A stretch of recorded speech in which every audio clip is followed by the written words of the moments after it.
All right, I screwed up.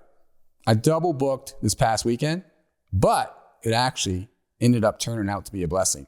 You see, my kids end up teaching me a few things, and I end up teaching them a few things along the way.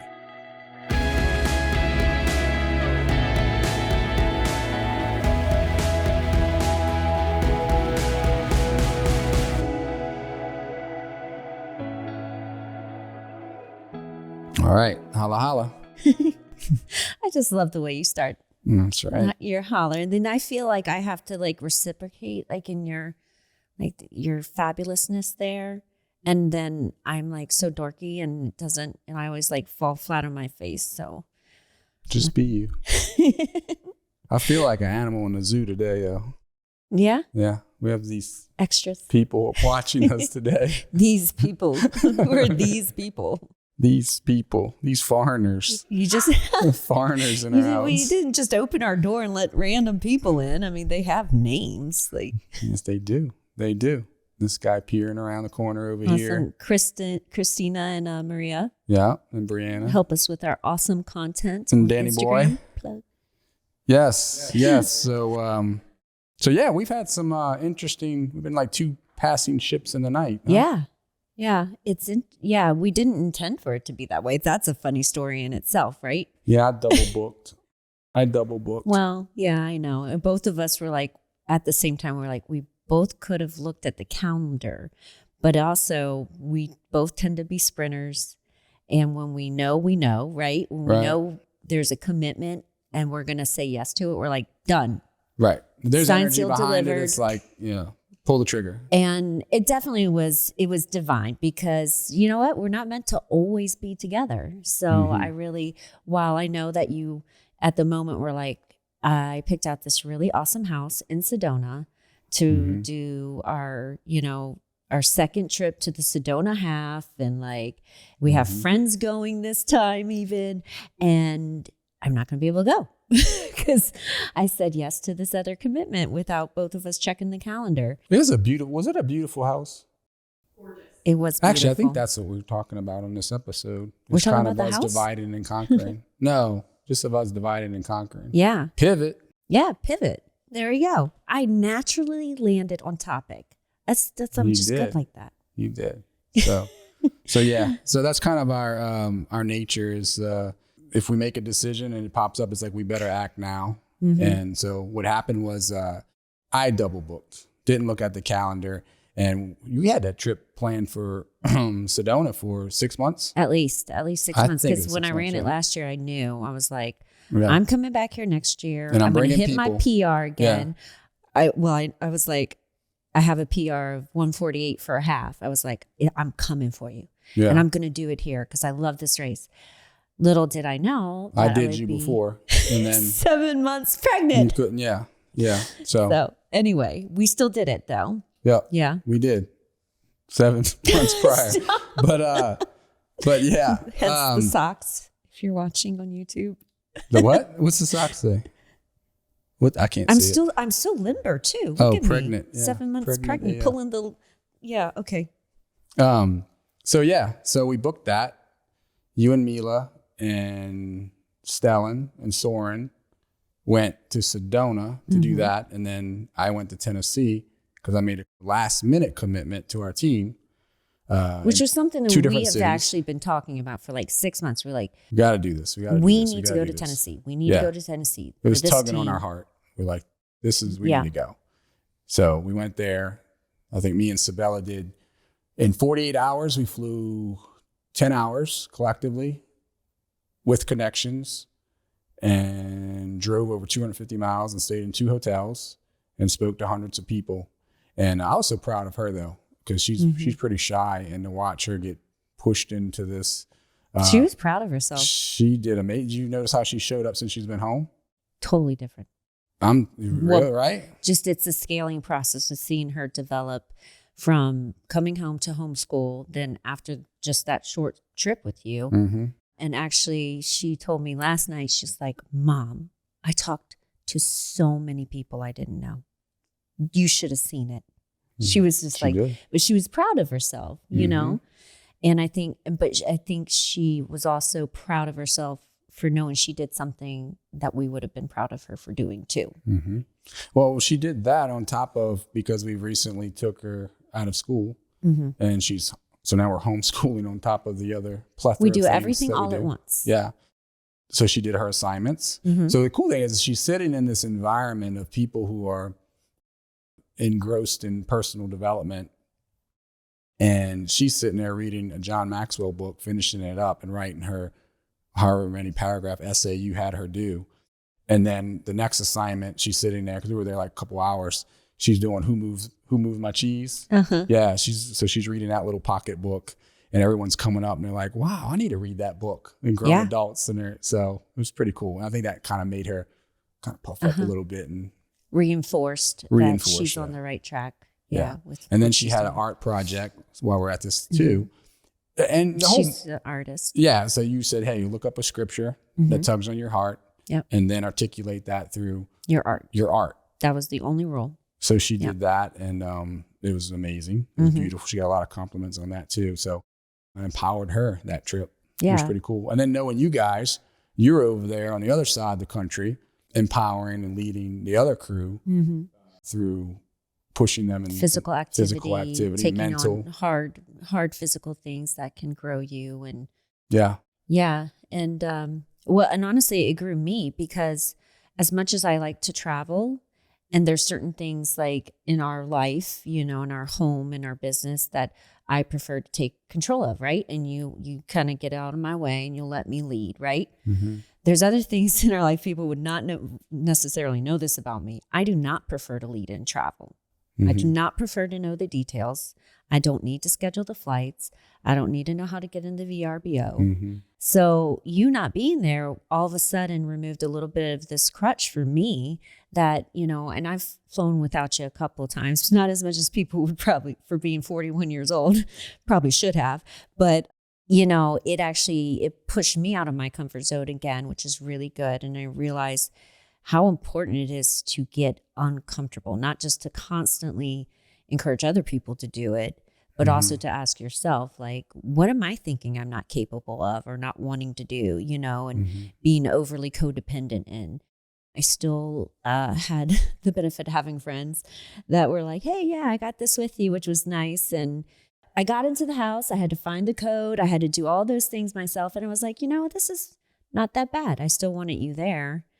But, you learn your own resilience and the things you're capable of, and things that honestly, it's not that I didn't think I was capable of. It was just, I just never really wanted to do it. Yeah, but that's that's kind of what I was sharing with Brianna when she got here. Cause when Sabella and I went, we were so used to just leading, like you lead in certain ways that you lead, and we just do. And I lead in certain ways that I just do it, cause it's just easier. It's kind of lessons in leading teams too, and employees or teams and things that you're developing too. Sometimes it's harder. It's easier just to do it. It's harder to teach it. Yeah. And let people do it. So sometimes you got to slow down. Way, let me do it. Yeah. But this was an opportunity, it sounds like, for you, but also for me with Sabella was, I heard one of my friends, Malcolm, he said, it's easy. He goes, I realized he goes, I'm glad you did that, because I realized that I had an opportunity with my sons to do the same thing. Cause I realized how easy it is for any fool can push a button and have a car pull up and say, hey, take me here. Right. He said, but once you're here or there, he said, to get to where you need to get at that point, you kind of got to know what you're doing. And typically we would just lead. He got to the plane, to the airport. And I said, all right, this is where we need to go. And I showed her. I said, here's your ticket. This is where we need to go. And the first way there, I kind of guided her a little bit because she had no clue. But on the way back, she got us on the little train thing to the connections. Matter of fact, I was passing it up because I was distracted. She's like, Dad, we got to go down the escalator. And I was like, all right, da-da-da-da. So that's she got us all the way there on the way back. So wow, I feel good. So my 14-year-old girl knows how to just simple things like that. Yeah, she could make it and not have like a panic attack. I mean, the things that but often it's empowering people. We as people have anxiety over, it's just the lack of experience. So the more that we put ourselves in these environments where, we have some fear, some trepidation, some anxiety over it, it's just really lack of experience. So you put yourself in that situation to get the win of, oh yeah, oh, okay, I've done it. I was uncomfortable, maybe made some mistakes, but I got through it. Everything's fine now. Mm-hmm. And then the goal is to continue to put yourself into situations like that. I just have the goal as a person, but also as a parent and as a leader and a coach to help people just constantly remove these little things from their long list of things that make me anxious. Mm-hmm. And the more that we do that, the more we cultivate peace and wisdom and experience, and we can empower other people to do the same. Well, that's good you said empower, because I was just thinking that, like, I went into the situation with the awareness that I wanted, like, that was my mission, was to slow down.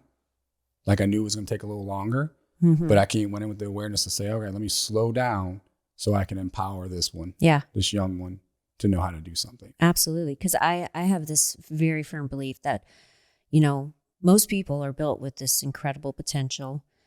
Everyone is unique. They have unique gifts and strengths, but most people maybe don't fulfill it. They don't do the big things because they're scared of so many little things. Mm-hmm.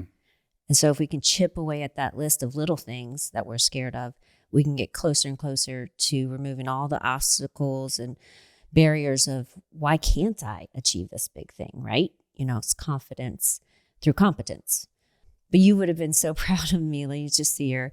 She was so sweet. I know that initially she was really kind of just there to support me, because we were talking leading up to it. And I was like, oh, this is our 12-year-old she's talking about. Yeah, our second one.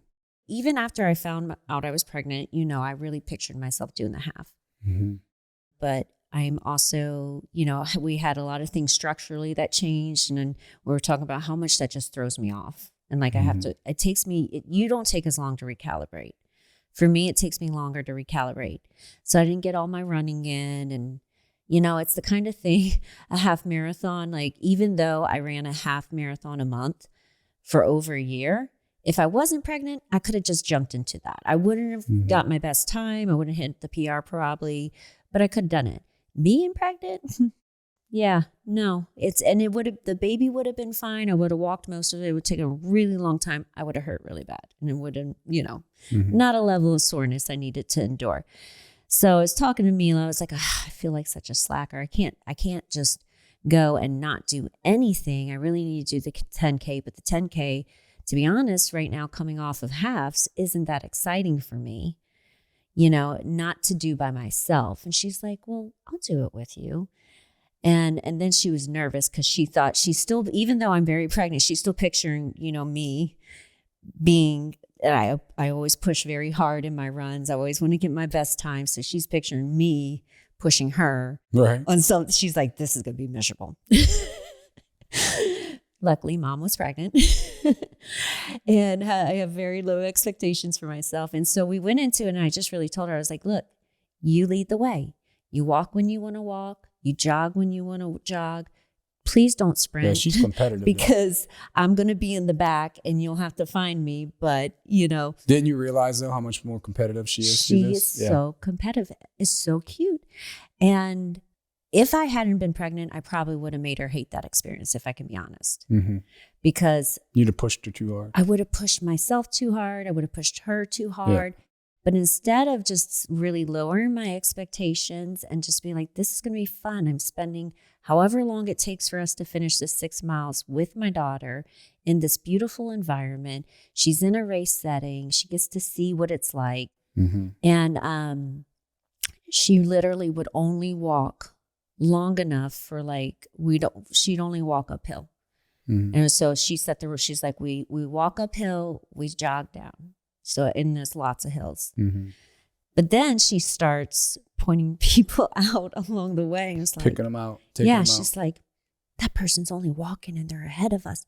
Let's jog, And so it was really cool to see. And she asked me questions. She got to see the fast people, the people that go sign up for the races and win the money, And she got to see some people coming around that had already gone around the turnaround for the 10K and the half. She's like, whoa, what are those? Is that person doing the 5K? I was like, no, baby, that's a 10K person. And then another one comes. She goes, well, is that one a 10K? I was like, nope, that's a half marathon person. Yeah. And her mind was like really opening up. And she's like, you mean people come run and make money? So now she's just thinking broader. She's thinking broader about something that honestly. She was asking me, she said, how much they make a race? I said, it's not about that. It's about getting the endorsement deals. That's what you want them. That's going to make you the money. But the whole point is, and honestly, even I don't care if she wants to be a professional runner, but do you know what she wants to do with me now? At the end of the race, she goes, because we got these cool medals. Yeah. They're beautiful. Collect she medals. Said, Mom, do you want to collect medals with me? Yeah, that's cool. Yeah, that's cool. You want me to run races with you? Well, no, but the kind of the moral to what we're talking about, at least from my perspective, is that we each got a chance because we double booked. Because if we'd have been together, a lot of things that we're talking about wouldn't have transpired because you and I you would have stayed with the kids. Wouldn't have been as aware, right? So we both would have led where we lead, typically. Right, we would have fell into that routine, but because we were apart, there was an opportunity for us to do what we did and to lead them. And it's like the reel I did not too long ago. It's like you want to lead your kids, you do it by doing, not by telling. Yep. So you were able to lead in many, many other ways. And with Sabella on this trip in Tennessee, which if you ever got an opportunity to take your kids on business trips or anything like that.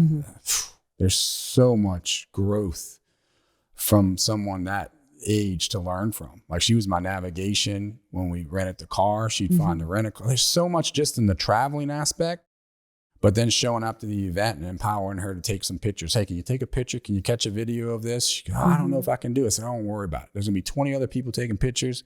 If you mess up, you don't get it that good, it's all right. There's 20 other people taking pictures, right? Yeah. But I said, but I would prefer you to take some pictures, you know? Yeah. And that's how you get practice. And so she did that. And I taught her, I said, look people in the eye. I also taught her how sometimes you're going to engage with people that may not be your people. You're going to be in situations where you're not always going to be your favorite people, right? Yeah. It might not be your cup of tea, and it's vice versa. And I said, but, they're all children of God. Right. We love them. It's who they, for the human beings they are. I said, it doesn't mean that they'd be on my party list, but right. I said, but watch how you engage with them and you care about them and you socialize with them. And that's part of traveling, and that's part of big events like that too. Yep. And that's so important. Well, let me disclaimer though, but Tennessee was, everybody's lovely. Just want to say that. I'm just saying in general though, there's going to be situations where you may have to, because she would avoid that. That's what I'm saying. She said, what happens if you're ghost? I said, well, you avoid situations and people because one person's out there, but you see 10 people you want to be with and one person you're suspect of. You don't give your power away to that person. Right. I said, show up, be cordial. Right. And so that was kind of the lesson. Yeah. Well, and one of her biggest takeaways is because she has to write an essay about her experience of going to work with Dad and the environment and the community. But one of her biggest takeaways was also how nice everyone was. And I think that's my point. It was so important for her being a teenager because teenagers are going through a lot. Their little minds are transforming into adult minds. Literally, their prefrontal cortex gets like shut down and their brain's rewiring. They're highly emotional creatures.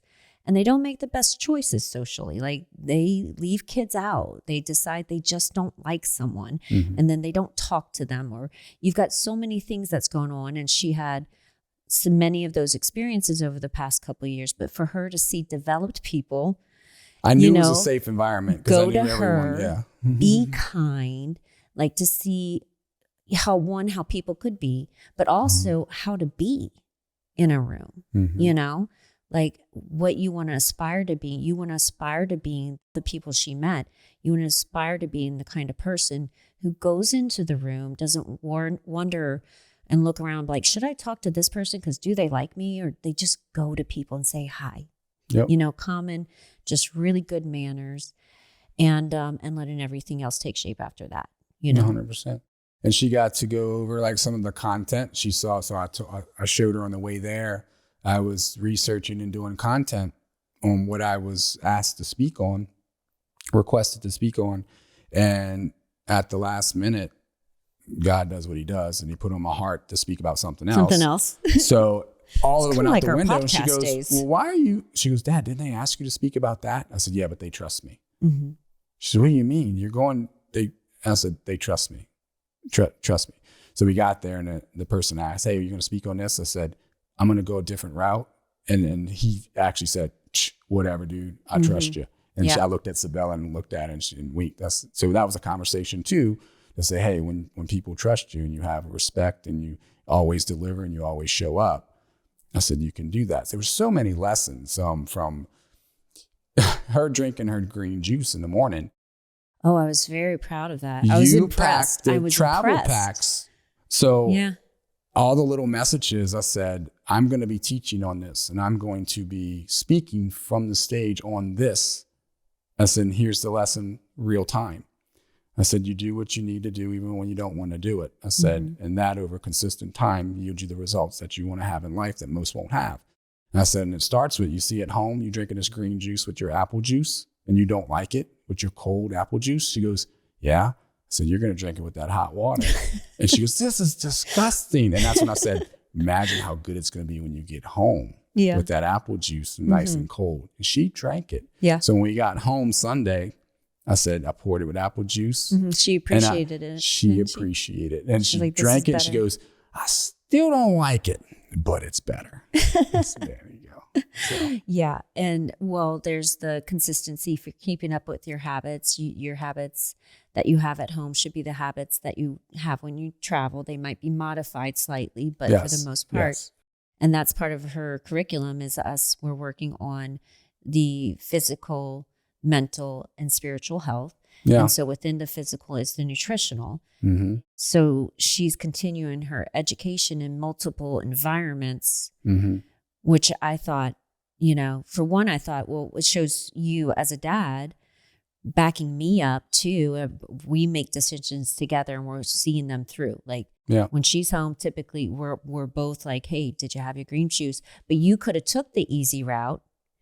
I packed them. And if she put up any kind of resistance, because I wouldn't have judged you either, because you were presenting at literally within 2 days at 2 different events, spending multiple hours speaking at another. And I wouldn't have judged you if you had been like, I just didn't have the energy to try and get her to do this that day. I would have been like, okay. We'll I actually let her skip the first day because we got in so late. I wasn't even doing it. But so you skipped the first day and still came back and were like, nope, we're going to do this. You got to get back on track. Reinforce the habit. And they start tomorrow, or the next day or next week, or when we get home. It was like, let's start the next day. Right. Exactly. Because she could have put up probably even just a little bit of resistance and been like, and you've been like, I can't worry about this right now. You know? But being able to truncate where your energy should go, when you're in a certain place is really important. So it shows like when you were in the hotel room with her, you were dad. Yeah. You were dad and you were watching after her. And then when you were presenting, you're coach, Yeah. So actually I just a big pat on the back to you too. Wow. When really Mila said, she was like, oh, I felt bad. Because Sissy wasn't here and we were having ice cream or something. I was like, Sabella got ice cream. Sabella got chocolate covered Oreos. Sabella got, you know what I'm saying? I told her that. I don't sat worry. There verbatim. I said, don't you get it twisted. Daddy's going to get her ice cream. I guarantee you. We went to a candy store and everything, but it's like, it's what we teach. It's like fill up on the good stuff. You have room for the other stuff. And that's the way I showed her on travel how you can do that too. So it's just being congruent with what we teach, preach, and then what we show our children as well.